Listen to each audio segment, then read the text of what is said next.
Hello friends, welcome my YouTube channel study time. आज हम बात करने वाले हैं अपने वीडियो में पौधे एवं प्रकाश संश्लेषण की क्रिया के बारे में। मतलब वैसे तो हम सब जानते हैं कि पौधे जो होते हैं वो अपना भोजन स्वयं बनाते हैं और जो पौधों के भोजन बनाने की क्रिया होती है वही प्रकाश संश्लेषण की क्रिया होती है। तो चलिए हम सबसे पहले पढ़ते हैं पौधों के बारे में।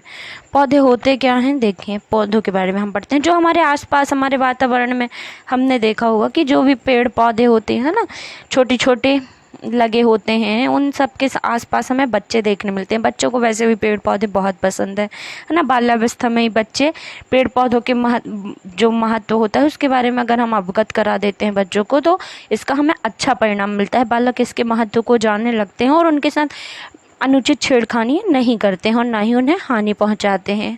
ओके, जो पेड़ पौधे होते हैं हमारे पर्यावरण के लिए अत्यंत आवश्यक अंग होते हैं और ये पारिस्थितिक तंत्र में शुद्ध वायु और ऊर्जा प्रदान करते हैं। ये तो हम सभी जानते हैं।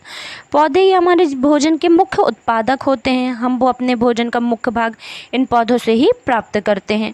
अनाज, दालें, सब्जियां, सलाद आदि सभी पौधे से ही हमें प्राप्त होती हैं। पौधे जो होते हैं पेड़ों के आकार और भिन्नता अलग अलग प्रकार की होती है उन सब में, है ना। उनकी उपयोगिता भी अलग अलग होती है। कुछ पौधों से हमें अन्न, फल, फूल आदि प्राप्त होते हैं। कुछ से हमें जीवन के लिए उपयोगी वस्तुएं, वस्त्र, औषधि और दवाइयाँ वगैरह मिलती हैं। घरों में कुछ पौधों के बीज अंकुरित करके खाने के प्रयोग में भी हम ज़्यादातर लाते हैं। खड़ी मूंग, चने, इस टाइप की चीज़ें ना, उन्हें जैसे अंकुरित किया जाता है इस कार्य में कितना समय लगता है ना। और कुछ बातों में बालक जो होता है अवगत होता है तो वह बड़ा होकर उसी का प्रकार के अंकुरित करके बीजों को खाने का प्रयोग भी ला सकता है। शिक्षण में अंकुरण का एक महत्वपूर्ण प्रयोग होता है। यदि शिक्षक विभिन्न प्रकार के बीजों के अनेक मुंह खुले हुए कटोरीनुमा बर्तनों में अंकुरण करके प्रयोग करते हैं तो और बालकों को दिखाते हैं तो उन्हें बहुत सी जानकारियाँ भी मिलती हैं इस बारे में। अब देखिए हम पढ़ते हैं पौधों के वर्गीकरण के बारे में। पौधों का वर्गीकरण वैसे तो अलग अलग प्रकार से है। संसार में विभिन्न प्रकार के पौधे पाए जाते हैं जिनकी किसी की संरचनाएं अलग अलग होती है, तो इसलिए वो भिन्न भिन्न होते हैं एक दूसरे से। कुछ समानताओं में भी के आधार पर भी वर्गीकरण होता है ना, और पूर्णवत सुव्यवस्थित तरह से होते हैं। सर्वप्रथम थियोफ्रैक्टस ने, है ना, थियोफ्रैक्टस जो है फ्रैक्टस है 370 से 285 BC ने एक पौधे का क्या किया था, वर्गीकरण किया था, है ना।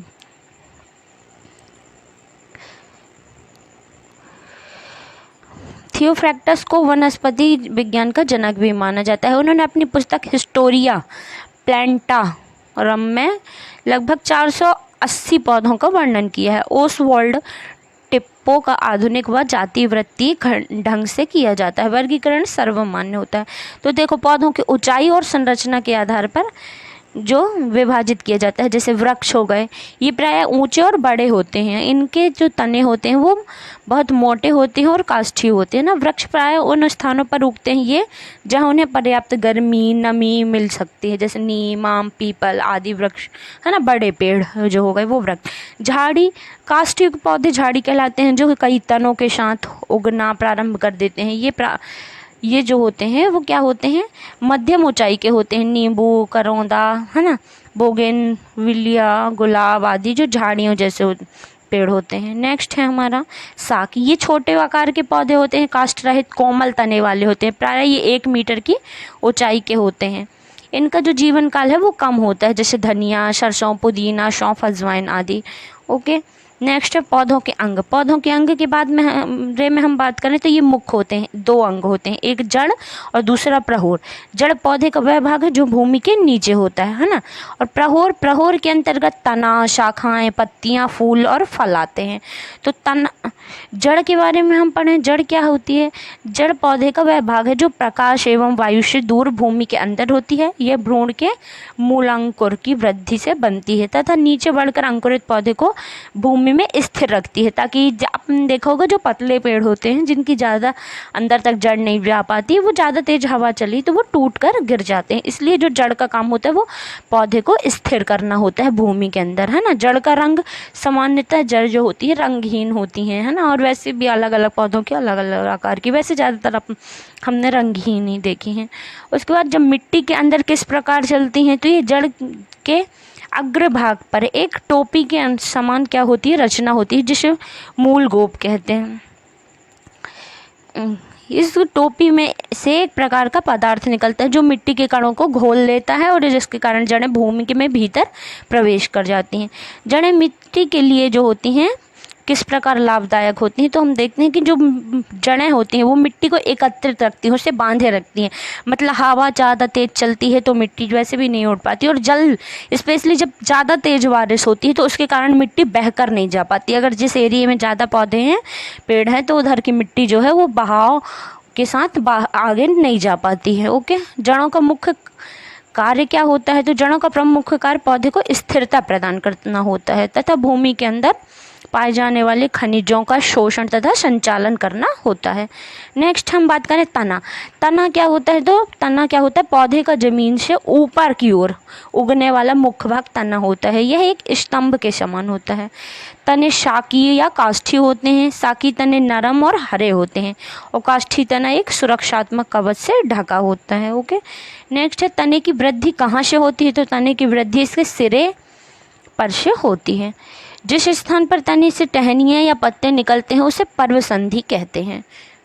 अब पूरा स्तंभ जो होता है तने का, ये क्या होता है, गांठों तक आंतर गांठों से भरा होता है ना, गांठों से भरा हुआ होता है।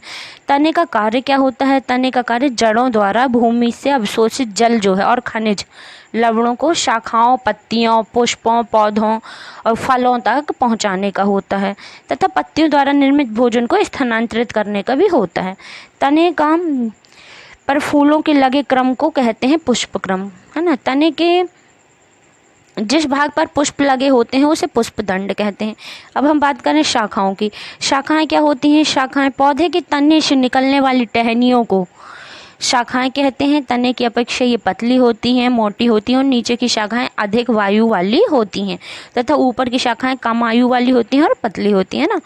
जो आजू बाजू की शाखाएं होती हैं उन्हें हम तोड़कर अपने हिसाब से अपने जो पेड़ होता है, पौधे होते हैं, इनके आकार दे सकते हैं। पत्ती के पूर्व, है ना, डंठल के मध्य का जो कोण पाया जाता है, इस कोण को क्या कहते हैं, तो कक्ष कहते हैं। कुछ कलिकाएं इस कक्ष में ही पाई जाती हैं। इन कलिकाओं को अधक्षस्थु कलिका कहते हैं। कलिकाएं क्या होती हैं, कलिकाएं तने का एक संघनित रूप होती हैं जिस पर पर्व बहुत छोटे होते हैं और पत्तियां एक दूसरे पर चढ़ी हुई होती हैं। कलिका की वृद्धि होने पर पर्व लंबे हो जाते हैं तथा पत्तियां एक दूसरे से अलग हो जाती हैं। ठीक है, पत्तियां जो होती हैं क्या होती हैं, तो पत्तियां तने और शाखाओं के पार्श्व तले एवं उनके ऊर्ध्वाधरी के रूप में निकली साधारण हरे रंग की रचनाएं होती हैं। ये आकार में चौड़ी, चपटी व रंग, इनके रंग हरे होते हैं। पत्तियां पौधे के किस भाग में से उत्पन्न होती हैं, तो पत्तियां तने की पूर्व संधियों से उत्पन्न होती हैं। पत्तियों के कक्षस्थ कलिका होती है तथा जिससे शाखा उत्पन्न होती है। पत्ती वह भाग है जिसके द्वारा तने से जुड़ी हुई पर्णवृत्त कहलाती है ना। पट्टी के चपटा भाग फलक कहलाता है। रेखांकित रचनाएं शिरा कहलाती हैं। मध्यस्थ जो पद होती है वो शिरा विन्यास कहलाती हैं। पत्तियों को पौधा का रसोई घर कहा जाता है क्योंकि पत्तियों के द्वारा ही पौधे में प्रकाश संश्लेषण, प्रजनन और स्वचन आदि क्रियाएं होती हैं। नेक्स्ट फूल की रचना कैसे होती है, तो फूल की रचना विशेष प्रकार की पत्तियों द्वारा होती है।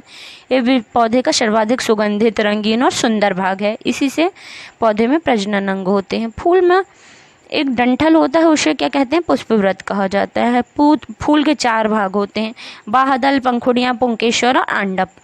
फल क्या होता है, पौधों की भिन्नता के कारण पौधे के फलों का आकार भी अलग अलग होता है, रंग, रूप, बनावट सभी भिन्न भिन्न होते हैं। अब हम बात करने वाले हैं प्रकाश संश्लेषण। प्रकाश संश्लेषण क्या है, सजीव कोशिकाओं द्वारा प्रकाशीय ऊर्जा को रासायनिक ऊर्जा में परिवर्तित करने की क्रिया। मतलब सूर्य के प्रकाश की उपस्थिति में जल, वायु से कार्बन डाइऑक्साइड और भूमि से जल लेकर जब जटिल कार्बनिक पदार्थों को गैस जैसे कार्बोहाइड्रेट का निर्माण करते हैं तथा ऑक्सीजन गैस बाहर निकलती है, ये क्रिया जो होती है प्रकाश संश्लेषण की कहलाती है। प्रकाश संश्लेषण की प्रक्रिया कब होती है, तो जब हरे पौधे प्रकाश की ऊर्जा का इस्तेमाल कार्बन डाइऑक्साइड और पानी को कार्बोहाइड्रेट में बदलने के लिए करते हैं, है ना। ये हमारा एक पौधा है, सनलाइट आई, पत्तियाँ हैं और नीचे से अपन ने वाटर दिया, कार्बन डाइऑक्साइड ग्रहण किया और ऑक्सीजन गैस हमें पेड़ देते हैं। Okay, thank you so much, thanks for watching my video. Okay, thank you. अब हम मिलेंगे नेक्स्ट वीडियो में अपने।